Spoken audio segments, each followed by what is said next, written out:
अनेक दिव्य नेत्र और अनेक अपूर्व रूप है, नाना आभूषण दिव्य मालाएं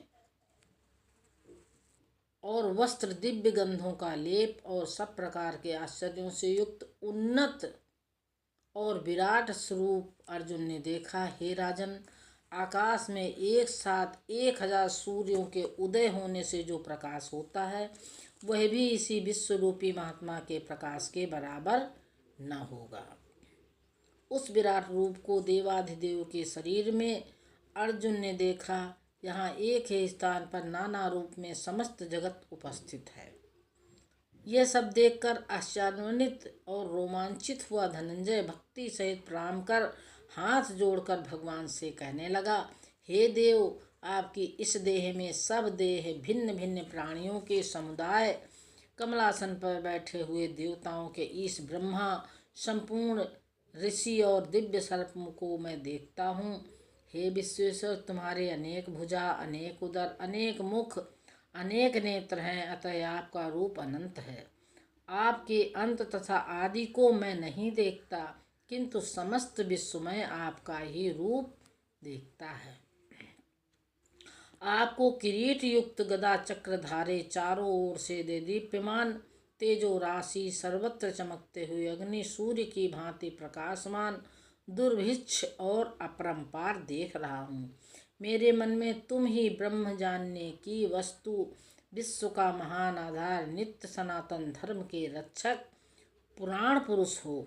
मैं आपको आदि मध्य तथा अंत से रहित, अनंत शक्ति, अनंत भुजा, चंद्र सूर्य है नेत्र जिसके, ऐसे कांतिमान अग्नि के सदृश मुख वाला, अपने तेज से इस संपूर्ण संसार को तपाते हुए देख रहा हूँ। हे महात्मन, पृथ्वी एवं आकाश के मध्य का वह अंत, वह संपूर्ण दिशाएं आपसे ही व्याप्त हो रही हैं। आपका ये अद्भुत तथा उग्र रूप देख तीनों लोग व्यथित हो रहे हैं। ये देखा कि देवताओं के समूह तुम्हारी शरण आ रहे हैं। उनमें कितने भी भयभीत होकर हाथ जोड़कर तुम्हारी प्रार्थना करते हैं। महर्षियों और सिद्धों का समूह स्वस्ति कहकर नाना प्रकार से तुम्हारी प्रशंसा कर रहा है। रुद्र, आदित्य, वसु, साध्य, विश्वदेव, अश्वनी, मारुत, पिता, गंधर्व, यक्ष, असुर, सिद्ध, जिनके संग विस्मित होकर आपकी ओर टकटकी लगाकर देख रहे हैं। हे महाबाहो, अनेक नेत्र, अनेक बाहु, अनेक जांघ, अनेक पैर, अनेक पेट, कराल, दंत युक्त तुम्हारा ये विशाल रूप को देखकर सब लोग और मैं भी क्षुब्ध हूँ। यह आपका आकाश चुंबी, अनेक वर्ण प्रदीप्त मुख, खुले मुख वाला, प्रकाशमान और बड़ी बड़ी आँखों वाला रूप देखकर मैं भयभीत हूँ। मुझे धैर्य और शांति नहीं है। विकराल दाढ़ वाले, प्रलय काल की अग्नि के सदृश आपके मुखों को देखकर मैं चकरा गया हूँ। हे जगन्निवास, आप प्रसन्न हो। इस धृतराष्ट्र के ये सब पुत्र, सब राजाओं समेत भीष्म, द्रोण, कर्ण, हमारे सब योद्धा भी शीघ्र आपके भयंकर मुखों में धसे जा रहे हैं। किसी किसी के तो पिसे हुए सिर आपके दांतों में फंसे दिखाई पड़ते हैं। जैसे नदियों के अनेक जल प्रवाह सब के सब समुद्र की ओर बहते हैं, वैसे ही सब योद्धा आपके प्रदीप्त मुखों में ही प्रविष्ट हो रहे हैं। जैसे पतंगा प्रज्वलित अग्नि में गिरकर नष्ट होता है, वैसे ही सब लोग द्रुत गति से आपके मुख में ही प्रविष्ट हो रहे हैं। और आप प्रज्वलित मुखों के द्वारा इनको खाते हुए खूब चाट रहे हैं। आपका उग्र तेज इस जगत को भस्मसात कर तपाता है।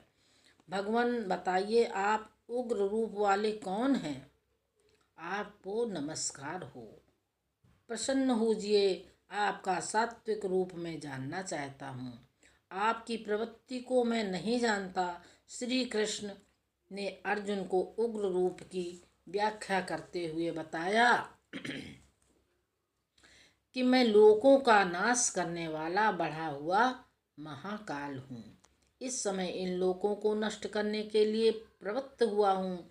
इसलिए जो प्रतिपक्षियों की सेना में स्थित हुए योद्धा लोग हैं, वे सब तेरे बिना भी नहीं रहेंगे, अर्थात तेरे युद्ध न करने से भी इन सब का नाश होगा। इससे तू खड़ा हो और यश को प्राप्त कर तथा शत्रुओं को जीतकर धन धान्य से संपन्न राज्य को भोग। और यह सब शूरवीर पहले से ही मेरे द्वारा मारे हुए हैं। केवल निमित्त बन तथा इंद्रोणाचार्य और भीष्म पितामह तथा जयद्रथ और कर्ण तथा और भी बहुत से मेरे द्वारा मारे हुए शूरवीर योद्धाओं को तू मार और भय मत कर। निसंदेह तू बैरियों को भी जीतेगा, इसलिए युद्ध कर।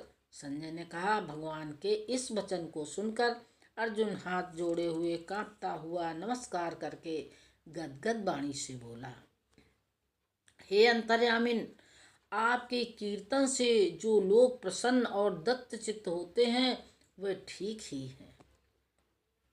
राक्षस डरकर भागते हैं, सिद्ध लोग